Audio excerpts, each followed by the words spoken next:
لاؤ ایسی زندگی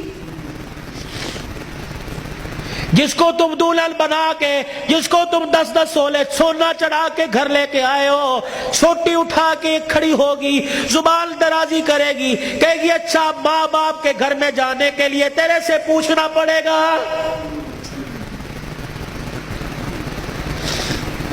اے علی رضی اللہ عنہ اپنی بیوی فاطمہ سے کہہ دے تیری بغیر اجازت کے تیری بیوی کو گھر سے باہر کوڑا پھینکنے کی بھی اجازت نہیں ہے۔ سامنے خالد بن ولید رضی اللہ تعالیٰ عنہ کا مکان تھا۔ اے علی تیری بغیر اجازت کے تیری بیوی فاطمہ کو سامنے دروازے میں کھڑے ہو کر خالد بن ولید رضی اللہ عنہ کی بیوی سے بات کرنے کی بھی اجازت نہیں ہے۔ جب تمہارے نکلنے کی دیر ہوتی ہے تمہاری بیویوں کا پتہ ہی نہیں ہوتا کہاں ہے، کبھی کہیں بیٹھ کے تعویذ لا رہی ہے، کہیں فیصل آباد دوڑی ہوئی ہے، کبھی کسی کے ساتھ سارے میرے بھائی نے، کبھی کسی کے موٹر سائیکل پہ جا رہی ہے، کبھی کہیں۔ یہ بھائی تو لے ڈوبے، اصل بھائیوں کو بھائی نہیں سمجھتی، محلے داروں کو بھائی سمجھی بیٹھی ہے۔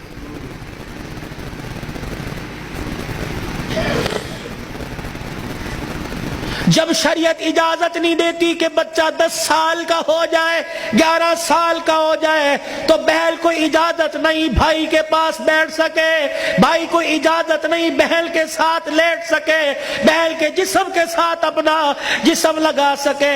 جب 11 سال کا بھائی بہن کے ساتھ جسم نہیں لگا سکتا تو تجھے محلے دار کے موٹر سائیکل پہ بیٹھ کے شہر جانے کی اجازت کس نے دی ہے؟ مولانا بشیر صاحب صحیح کہہ رہا ہوں؟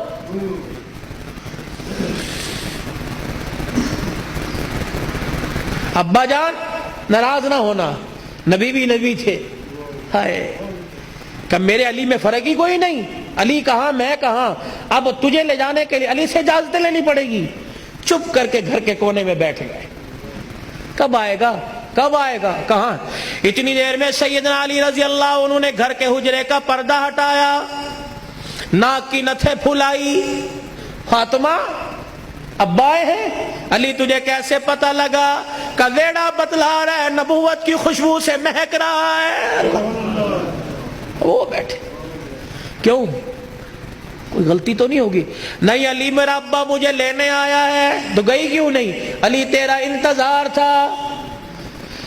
فاطمہ میرا انتظار کیوں کیا؟ کہ تیرا حکم نہیں، اجازت نہیں، کہ تیرے باپ کے آگے میں کیا اجازت دوں گا؟ کہ علی بات اجازت کی نہیں، بات تیری مرضی کی نہیں، رب ذوالجلال کی قسم ہے اگر تیری اجازت کے بغیر آج چلی جاتی تو قیامت کی صبح تک میرے باپ کی نبوت والی پگڑی پہ لوگوں کی انگلیاں اٹھ جاتی۔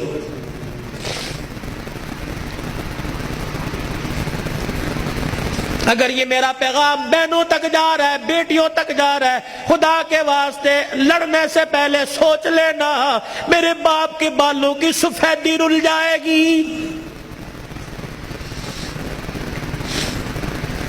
گھر کے اندر زور زور سے بولو گی، محلے والے کہیں گے فلانے دی تینے ویکی تماشا لگا رکھا ہے، رب اکبر کی قسم ہے تیرے باپ کی پگڑی رل جائے گی۔ میری بہنوں میری بیٹیوں روکھا سوکھا کھا کے گزارا کر لو، چرپائی نہیں زمین پہ لیٹ کے گزارا کر لو، گرمی کے پتلے لون نہیں سردی کے موٹے کھدر پہل کے گزارا کر لو۔ رب اکبر کی قسم ہے آج سسرال میں ماں باپ کی عزت بچا لے، کل قیامت کے دل میدان محشر میں اللہ تیری عزتیں بچائے گا۔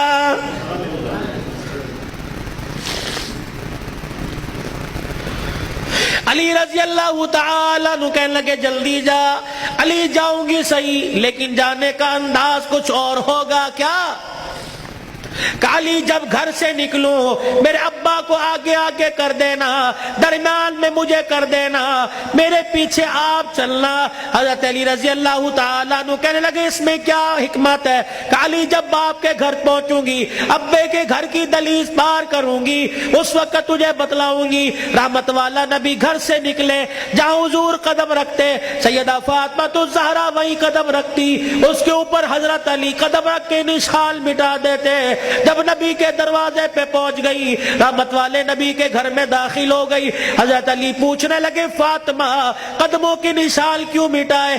اپنے چہرے کی طرف اشارہ کیا، اے علی جب سے ہوش سنبھالا اس چہرے کو علی المرتضی نے دیکھا یا محمد الرسول اللہ نے دیکھا، میں چاہتی ہوں جیسے چہرہ غیر محرم کی نظر سے بچا ویسے پیر کا قدم بھی غیر محرم کی نظر سے بچ جائے۔ میں نے باپ کے قدموں کے نشان پر قدم اس لیے رکھا زمین کے ذروں سے پردہ ہو جائے، اور اپنے قدم پر تیرا قدم اس لیے رکھوایا کہ میرا پردہ آسمان کے ستاروں سے بھی ہو جائے۔ تو پھر ایسی گود کے اندر حسین نہ آتا تو کون آتا؟ ایسی گود کے اندر زینب نہ آتی تو کون آتی؟ ایسی گود کے اندر حسن محسن نہ آتے تو کون آتے؟